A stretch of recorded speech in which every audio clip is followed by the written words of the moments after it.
I know we were going to talk about different things today in the result of choreography as well as teaching and so forth.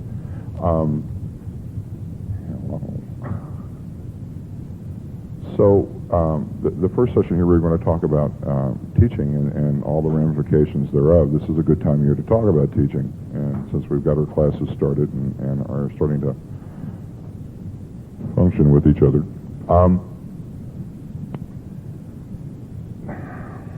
The part of the problem that we encounter as teachers in square dancing is realizing that the person that comes in the door doesn't speak our language.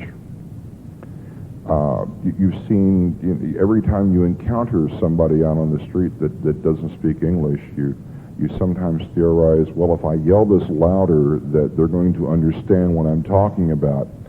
And too many times when we're teaching square dancing, that's the route we take. Instead of trying to speak to them in the language they already know, we just simply yell our language louder at them, and as a result, no understanding occurs. Misunderstanding occurs. What we got to realize that when the person that walks in the door of the square dance hall for the one-nighter, the first night of lessons, he speaks English. He doesn't speak square dance-ese. And we tend, particularly because of our occupations, to think in square dance-ese and not to think in English any longer. We forget little things, little barriers that we automatically assume people will go ahead and think of when we go to teach. And we assume that these things will be understood no matter what we're saying, and yet that becomes the problem, the barrier for the person to learn. What I want to talk about in a number of different ways is how to best utilize the limited amount of time we have to teach our language. It goes back to organizational traits. It goes back to any number of things, particularly if any of your experience as teachers, is things that we use in the teaching occupation. But the one thing I want to introduce to you as an idea is called breathing, which you think you do already. Breathing is something that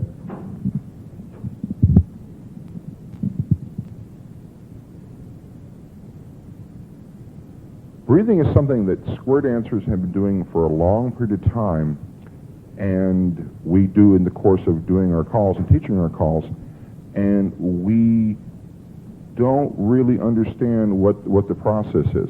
Now, let me show you something. Going back to your math basis, there's always, you hear about the axis in the formations and axes in mathematics, okay? In square dancing terms, there is an axis to all the formations that we have. When we have parallel ocean waves, let's say,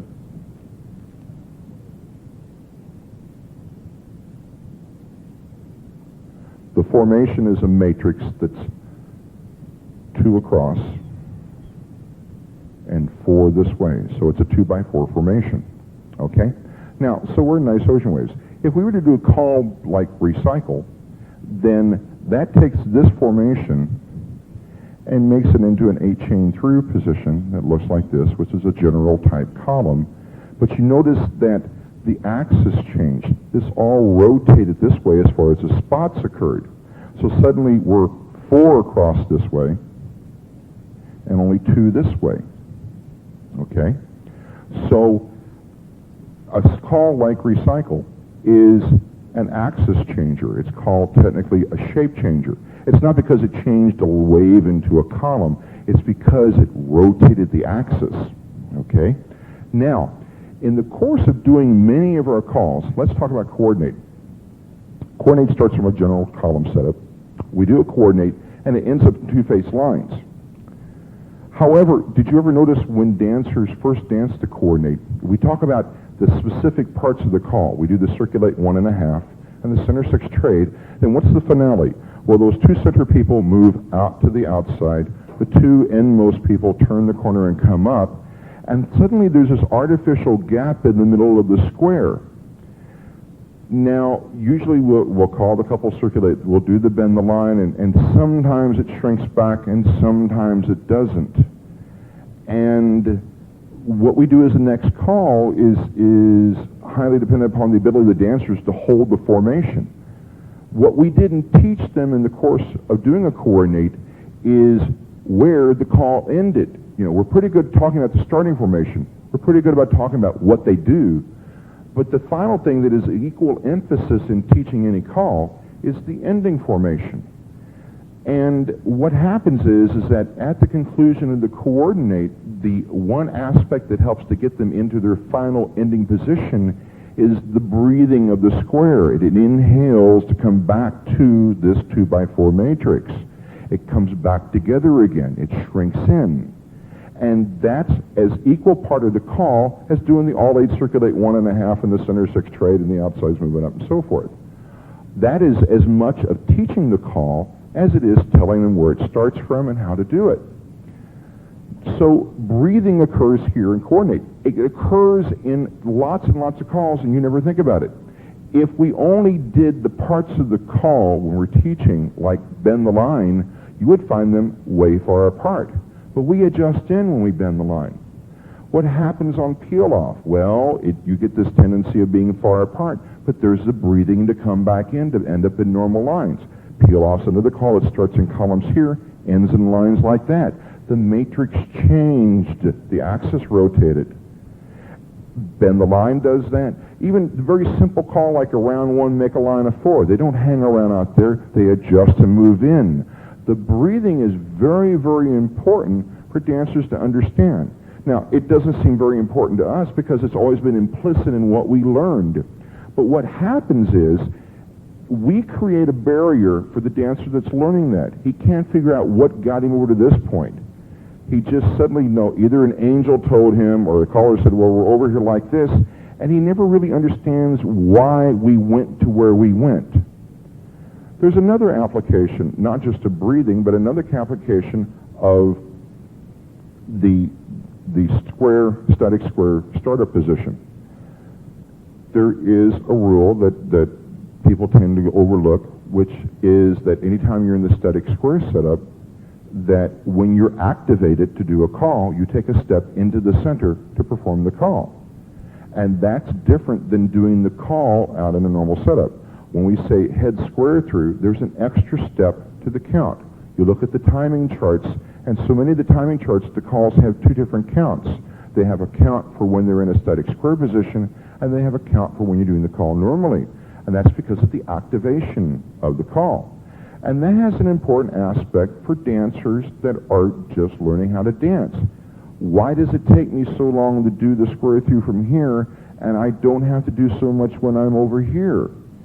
Well, what we don't do is instruct the dancer that there is this activation that gets them into there. Now, that all sounds very, very technical.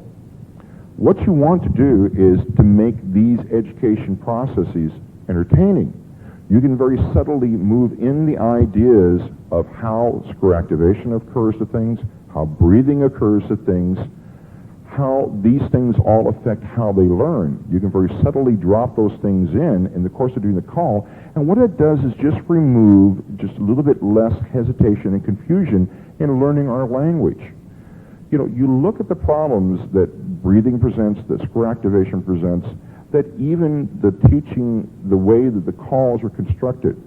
Look at the very early calls that dancers learn. They learn pass through, right and left through, star through, square through, all these words that drop with the word through. Now, I'm doing a really good job of pronouncing them, but let's face reality. When we use the microphone and start to call, we drop our voices on the word through, and as a result, we get a lot of merger of sounds. It's hard to distinguish. Star and square particularly come close together, and yet they're very close in the teaching order. For a person that is new to the square dance field and the square dance language, these words start to become very confusing. You can see them start to have problems distinguishing between calls because the sounds are so similar. All these things demand, I think, you reordering your lesson approach. I think we have to face the reality that the current Color Lab teach order has some problems. The current Color Lab teach order is very historically oriented. developmentally. It's basically the way the stuff came into our activity. There's been some adjustments here along the line, but we still have basically stayed a lot in the same order of where it historically developed. The stuff that occurred early is there early. The stuff that occurred later is later. Unfortunately, with the reality that we have in the amount of time we need to teach, that the hardest stuff that we should take the most time to teach and expose them to is later in our lessons when we're being rushed to complete them through, when we don't have the proper amount of time to really expose them to the information. That also means that there are really three approaches to composing any kind of lesson group list, no matter what level we're talking about. One is its historical development, because simple things need to be somewhat early so you have a building block. Secondly is its frequency of use. Call frequency, if it's the most commonly used call, then needs to have a higher priority than stuff that is very infrequently used. But third, I think you need to look at the degree of difficulty of the call. That you need to have more complex calls given more time to develop and be able to be taught than calls that are less complex, that occurred less often at the end of any lesson. So what that means is that you need to go ahead and construct your own individual order for applying to your own individual lesson group. Now, realize that you also have to work with the parameters of the area that you live in. I mean, you can't go ahead and teach swing through on the second night when the rest of the area isn't exposed that way, because you have halfway dances, class dances, things where we need to have common ground and common agreement. But don't feel like that the Call Aloud Teach Order is something rigid that you need to utilize. That's a guideline meant as a universal that you need to find ways to apply specifically to your own program. Lee Kotler, for instance, we were discussing the teaching order today, and Lee teaches Zoom very early in the course of lessons. He finds that it's very useful in resolving things, that it's very simple in its application, and gets them used to that idea early. I've seen a number of people teach different things in different order, grand square very early, for instance, to get into pattern-type movements. Anything that really helps you to be able to communicate well to the dancers is good in constructing a teaching order. But the teaching order is one of the prime things that you should construct for yourself. Now, what I mean by teaching order is not just the course of the lessons, but the way I construct a teaching order for all different levels is that I divide it into the number of teach nights that we're going to have. And I stay very regimented to teaching X number of calls per night. Now, you may find that seems very inflexible. I think what we have to do and realize is that once we get beyond the circle stage with dancers, that we need to treat them like adults and not like little kids. Little kids, when you're teaching, you tend to have unstructured styles because you've got to see where they are for that day. And too often as callers, we tend to think of our dancers as little kids, particularly in lessons. I think we need to treat them as adults. And you'll find that in adult education courses that you get a very specific schedule of what gets taught when. What I normally do is that I have a handout which tells what we're going to teach next week and gives the definitions ahead of time so they can get familiar with the words I'm going to use to teach. Then the very next week when I teach it, I go ahead and structure things very, very specifically. And it doesn't matter the level. At beginners, I have specific assignments for that night. Yes, they may have a bad night, and they may not pick up as well as they would on the next night when they might be able to pick up more information. But I think you have to have some effort of discipline in how you teach and some discipline on the way they learn and control, so that when they know what's assigned for that particular night, they can go ahead and prepare themselves for it. If they happen to miss, they know exactly what was missed, and you can structure your teaching to be able to take that into consideration. What I normally do in the course of any lesson is the very first tip of the lesson is vocabulary review. The very first tip is what I expect them to be able to respond to in a reasonable amount of time.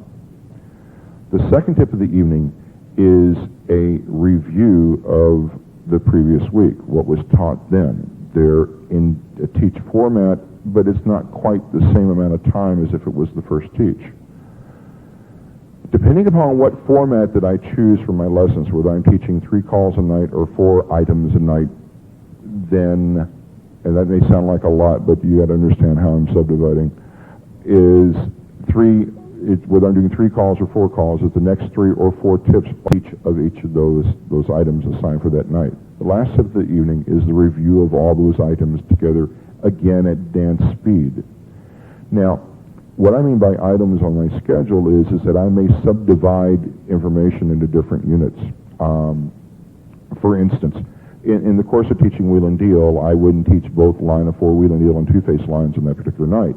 Nor may I end up teaching wheel and deal from all kinds of 2-face lines. I may only look for right-handed 2-face lines initially, and then subdivide left-handed 2-face lines into another night.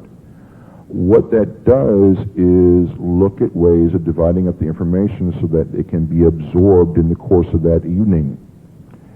Now, so that's what I mean by different 4 items in that night or 3 items in that night, depending upon what you choose to do for your lesson group. Whatever the situation may be, you still want to have that kind of organizational value and treat the dancers like adults instead of like children. That, well, we're not going to tell you what you're going to learn tonight. You're going to have to find out when you get there. And what it also does is that you know during the course of lessons that someone's going to miss. So here's a situation where you can let them know what they're missing that particular week. They know what they're responsible for. At the conclusion of my night, I sit down and write notes of what happened that evening as far as dancer response to what was done. If there was stuff that was particularly hard for them to understand, it's just a general review. Normally what I do is that I use a sheet to write down corners and things along that line, maybe some ideas, and it's just basically a scratch pad. It's on that scratch pad that I also do the notes, because that means that the dance is kind of fresh in my mind, information from the dance is on there, little things here and there. That's the sheet that I look at 1 week later when I come back. Because this way I don't have to depend upon a memory of what exactly occurred to realize what we were like last week in doing what we did.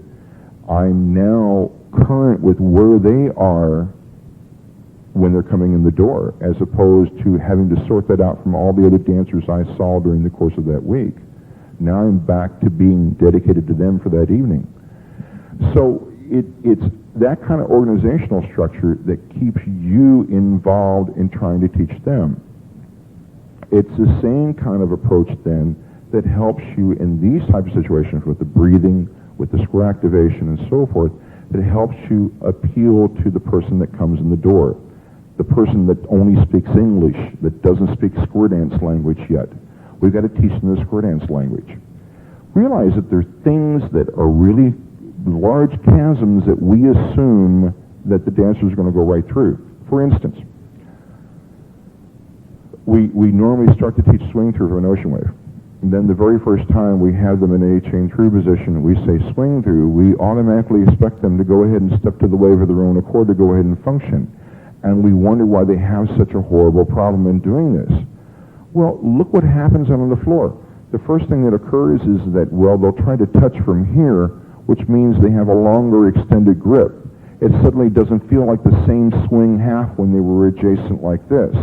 So they stop short of the goal, and which means you end up sometimes with ocean waves that have turned 90 degrees from where they were before, and not a lot of dancer success. They don't know about simply stepping to the wave, that there's a facing couple rule to the call. We don't complete the teach.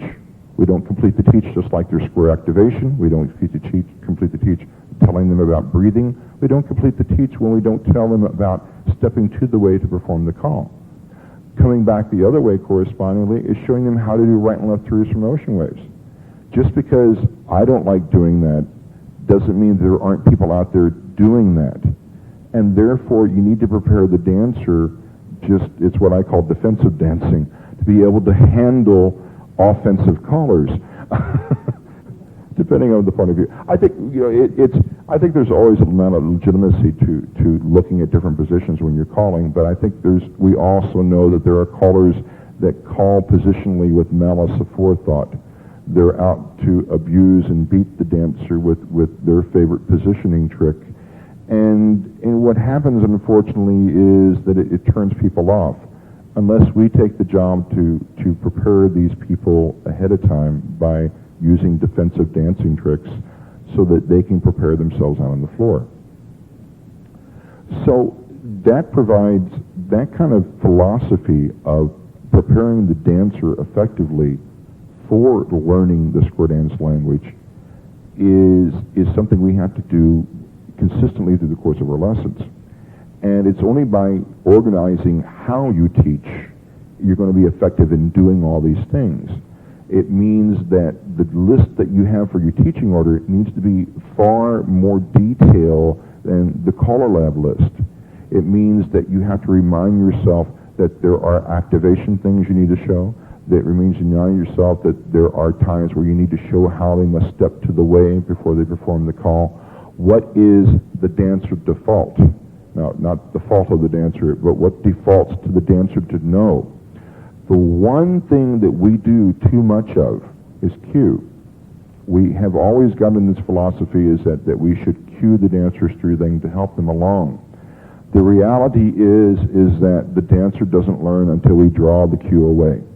Now, I always held forth the idea that, well, if I keep repeating this cue, that's eventually going to sink in and be part of the call in their mind, so that when I call, the cue will go through their mind. Wrong. All they do is they give you an extra beat of music and then dance to the cue. They don't dance to the command. And it's when you finally pull that crutch away that they learn the call. We cue too much. And so we need to show dancers what their responsibility is, the default to the dancer, like stepping to the wave on swing through. We shouldn't have to remind you of that. Now, that's not cueing. Now, cueing would be swing half with the right and half with the left. But just prompting them where they should be also realizes that we never, ever let them grow up as dancers. We always keep them in the diaper stage, whereas they need to be able to learn what's their responsibility to know. And then again, it goes back to showing the three parts of a definition, where it starts, what you do, and where it ends. That's independent of any teaching hints or ideas that you may present to help them understand the call. But those three parts need to be a part of every definition. And the third part, the ending position, which we talked about here in the square breathing, is as important as where it begins and what you do. So those are the type of organizational aspects that we need to get into in the course of teaching. Let me check some notes here.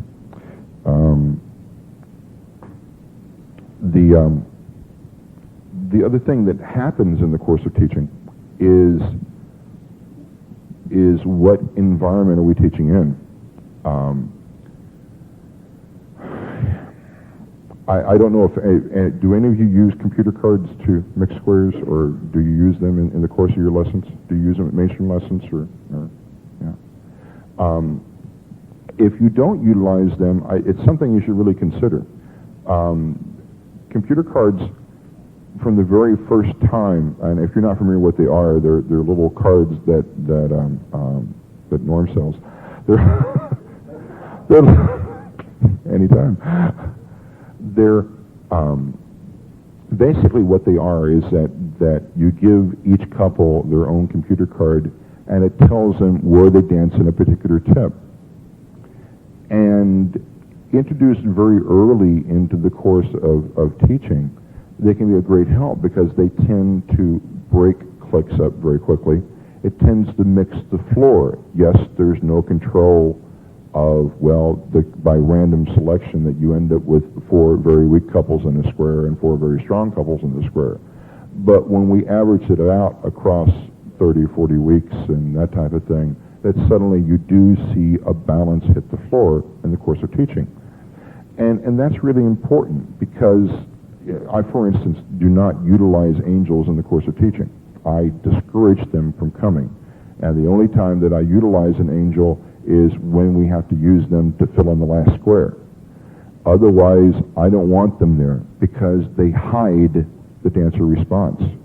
I want to know when they don't understand what I'm talking about. I don't want somebody helping in the square by providing that stable hand at that point in time. I want to know when they feel like that they have a problem on a call.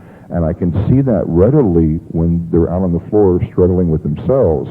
When that angel dancer is there, even though he may not be teaching in the square or interfering or anything else, he's too stable. He's too much of a rock for the rest of the square to hang on to. And when they don't see him move, they don't move.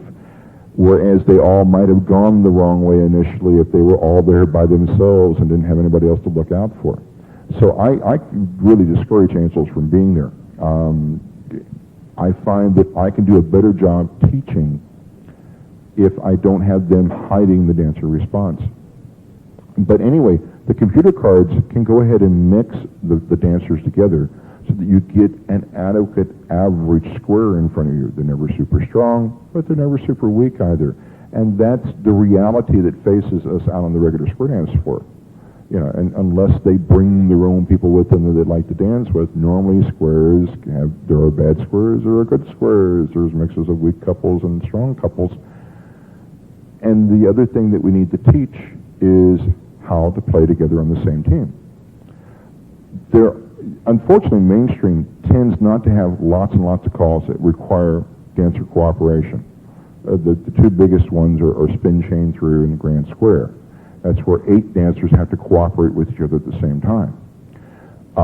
That's why mainstream is that way, because the bigger pattern calls are so demanding. They require people being in the right place at the right time, not too late and not too slow. And what makes plus calls difficult is because there's lots of pattern calls there that require dancer cooperation. We have a strange activity because we have people that play together on the same team at a sport, and they never meet their team members until the game starts. So other than their partner, they never practice together, they never work together, and suddenly they're playing in the Super Bowl with no practice. And that presents a problem unless we start to drill in dancer cooperation from the very first day. And that's a novel idea. You know, we tend to talk about our party atmosphere, how much we socialize and work with each other, but we tend not to talk about the teamwork aspect that square dancing really vitally needs. Part of it is that we also don't tend to encourage square dance leaders in our squares. And yet every sports team has a team captain. You know, they're important as the field general out on the field to help keep the team together and working together. When I teach that somebody in the square needs to assert leadership. Now, that's not to point out that you should need to become a little Hitler in the square, but in the course of doing things, somebody needs to make a decision of where we should be. I teach, for instance, that you are always related to a wall in the hall. The vast majority of places we dance are square, or rectangular, whatever. There are 4 walls. Nowhere in the course of our current choreography until we get to C4 is there anything available that makes us face a corner of the hall. There's nothing that has an 1/8 in it. It's all quarter turns, half turns, 3/4 turns, which means at all times you're going to be facing a wall. So the first thing I do when I'm teaching is that you folks, you're never going to look at a corner. You're always going to look at a wall when you're done with any call. The second thing is that when you have calls that involve quarter turns, 3/4 turns, count walls. The third, on a 3/4 turn, the third wall is where you need to stop looking at. It's some kind of hint to be able to learn with. Now, do I need to pause while you do this? Or? Oh, okay. So, and that means then, in turn, when we're promenading, we don't stop, don't slow down, and the heads wheel around, that the team cooperates together to orient to a wall instead of orienting to a corner of the hall. Someone in that square has to assert the leadership to make sure that we're all in the lines. Whether it's somebody that has a nitpicking personality, somebody that needs to be geometrically correct, or whatever, somebody needs to assert leadership, and that there's nothing wrong with asserting leadership there for the good of the team. The same thing goes for when we're broken down and we need to make lines of 4. What happens is nobody asserts any leadership, and what happens is they end up circling right a quarter as opposed to ending up in a line trying to do something about it. Someone needs to assert leadership there, and whether you artificially assign the person that's dancing in the number 1 position of the square, or whether you leave it up to the square to democratically decide who their little Hitler is going to be, we need to teach that there's leadership positions in the course of the square. Now, what I'm describing doesn't sound like a lot of fun. It's why we get paid. We need to find a way to make all that information fun and entertaining. Every teacher that I ever had that I thought was worth their salt as a teacher were not only good teachers, they were good entertainers. They figured a way to slip the information to you in a way that you absorbed it, understood it, agreed with it, and were entertained by it. The good teachers were the ones that didn't put you to sleep like I'm doing now. The good teachers were the ones that were entertaining in the course of what they were doing, as well as making you understand what they were doing. And that's what we have to do in the course of teaching. There are ways that I can show how to make you breathe, and do it very subtly. You know, it's breathing is even more important on challenge levels, and also a thing that they tend not to do at all. So what I point out is when they do something, I say, oh, by the way, there's also not a 40-foot hole in the middle of your square, and suddenly you see them start to move in and readjust and where they need to be. It's an entertaining way of reminding them a little way to keep their team together and working together. I do as much teamwork teaching as possible, that being in the right place at the right time is something that helps you be successful. But you can do it in ways without sounding pedantic, without sounding like you're lecturing, with being able to give that information in entertaining form so that we leave the lesson not only learning something, but having been entertained by what you did. It's better than going bowling. What happens too many times is that either we decide to give up the information process to be entertaining, or we beat them over the head with so much information there's no way to organize it, and it ends up making other activities more inviting. What we need to do is find that middle ground, and you have to find ways of tuning that most effectively with your dancers. It has to go back to what your own individual personality is. I tend to do better by making the joke out of it, making light of that, and doing that along that line. There are other ways of communicating that information, but nevertheless, you need to find ways to do that so that you can have dancers that understand what they're doing. Educated dancers are the ones that we have for a longer lifetime than people that don't understand what they're doing. They tend to get chased out of the activity. We tend to chase them because they don't understand what they're doing. There's a concept that I talked about at T&D, at the McMaster Festival earlier this year, and I want to kind of clear it up a little bit. I talked about at that time, I don't know, how much you're acquainted with the MASH TV show or trauma centers and things along that line, but triage is something that happens in any kind of emergency room situation. When they get a mass of casualties in, triage is what either the head nurse does or a doctor does by looking at the casualties and dividing them into 3 groups, thus triage. The first group is the ones that will survive without your help. The second group is composed of the ones that will survive if they get your help now. The third group are the ones that are going to die no matter what happens. No matter how much time you waste on them, no matter how much information you put into that, whatever, they're gone. We as callers do triage constantly. We don't realize that we're doing triage, but we're doing triage all the time. And we also make mistakes in how we do triage. When we're out there calling an individual sequence, and we watch a square just lose it right after the square through, you're faced with a choice at that time. Do I go back and help them and find a way, sacrificing the rest of the floor and maybe even getting to the point where they stop listening so that on the very next call they miss and break down? Or do we let them die their natural death there and finish with the rest of the floor and then come back and resurrect them on the next sequence? We have to make a triage decision. We have to make a decision about where our time will best be spent. Now, that's something I talked about there. We have to do that in the course of teaching people to square dance.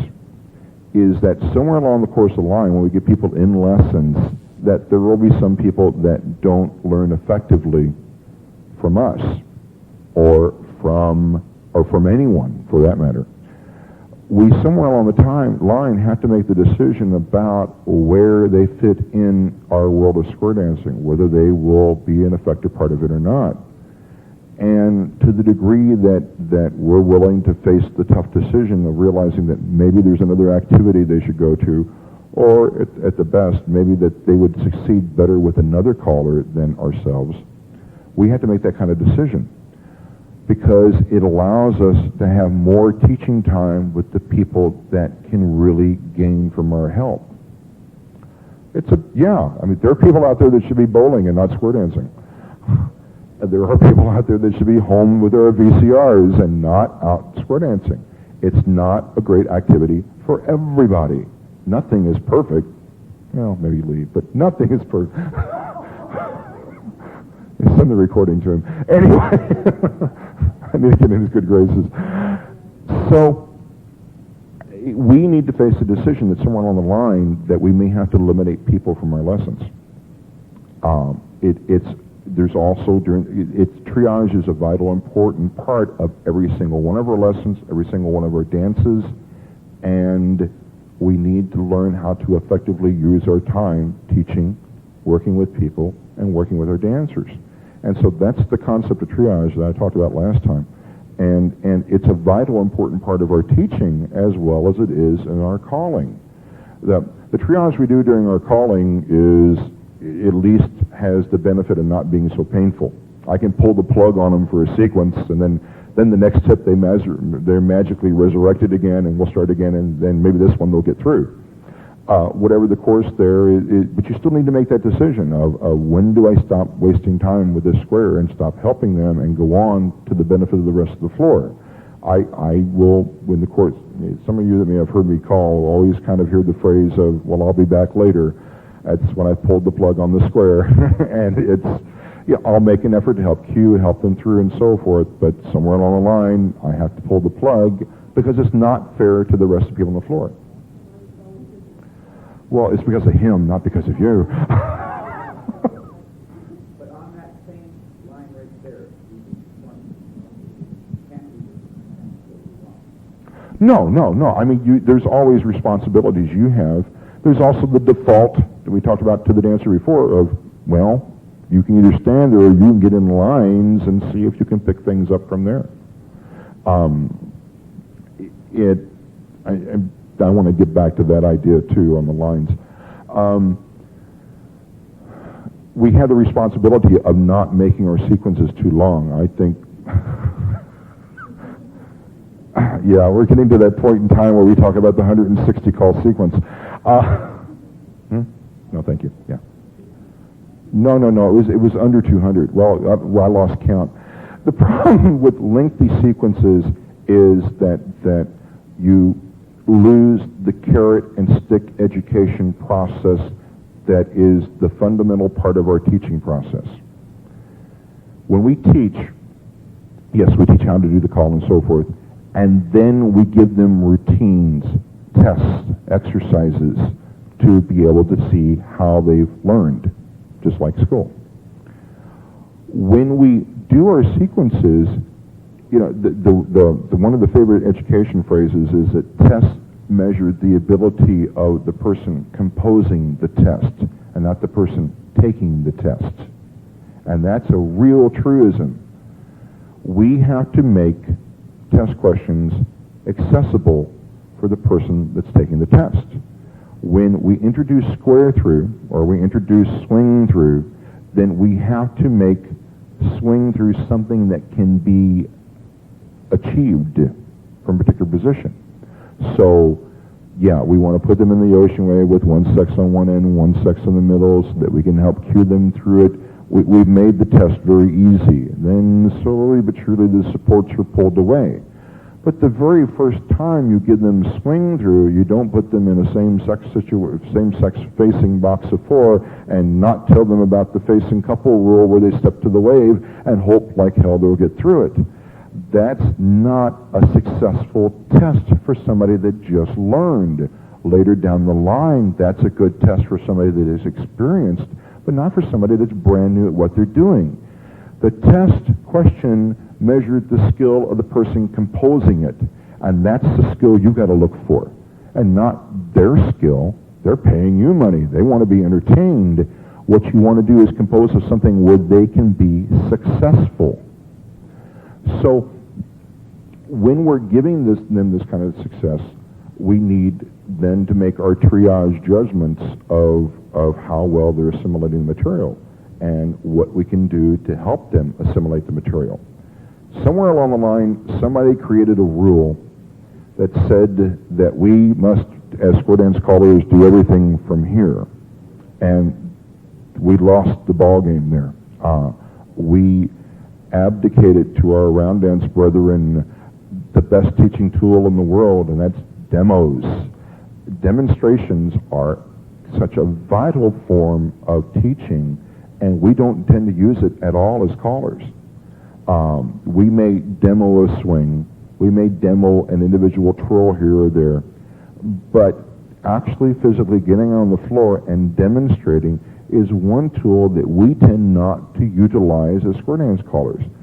Somewhere along, we've made a macho image of the ability to communicate everything over the microphone is the real skill and meaning of being a caller, and that everything must be done from there.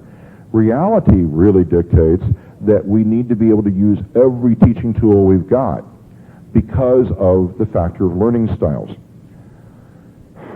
There are three basic learning styles. There are learning styles that's basically visual, learning styles that are audio-oriented, and learning styles that are tactile-oriented. Now, there are subdivisions of how that is done, so that there's like 7 or 8 different learning styles. What has been discovered in the course of teaching reviews and so forth is that most teachers fall into one particular learning style, but their students tend to only form a quarter at best of that teaching style, and you tend to communicate only well with the people that are of your learning style. You only understand how they learn and not how everybody else learns. What you need to do is find ways of teaching that you may not understand, but yet have an effective communication with somebody out on the floor. Demonstration can be one of those methods. Handouts can be one of those methods. I've never learned anything by reading it in the square dance world. I picked it up audibly across the microphone and worked that way. But there are plenty of people that don't learn well here, but after they've absorbed this, if they go back home and look at it on the written page, they'll come back understanding what they're doing, or at least having a better chance of doing it. If we don't do the handout method, then we deprive these people of the ability to learn there. You know, what happens in the course of our activity is that when we teach the first few nights, we're pretty much in the circle. We're doing stars, we're doing circles, we're doing things along that line, and there's the element lefts and the right and left grands, and everything's very circle-oriented. And for the most part, we have major success. Everybody does fine at a first nighter. You know, basically, everybody does really well.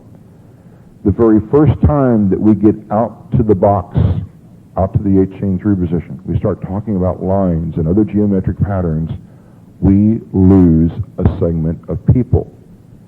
It means that, first off, this is where the difficulty lies in square dancing, and we don't see it. You know, we don't understand what's difficult about this next step. But the reality is that's where we start to lose people. Where we start to take our first casualties in square dancing are when we start to get out to the square throughs and the right and left throughs and the star throughs. We suddenly are in lines and we're in boxes and we start changing shapes and things start going on, and suddenly we start to lose people. we know we start to lose them because they start performing badly and they're not doing well on the floor, or the next time they just don't show up. And that's where we start to get our dropouts. That's the crucial point in time where we need to make the maximum effort in communicating with the people and showing them that it's not such a large step to get here. And that's not where we put our emphasis. We tend to wait until we get to the swing throughs and the spin the tops and the spin chain throughs to really start helping people out and demonstrating and doing what we need to do. But that's not where the crucial point was reached. The crucial point was reached when we first went to the outsides. Look how long, I don't know how much historical background you've had in square dancing, but look for how long that we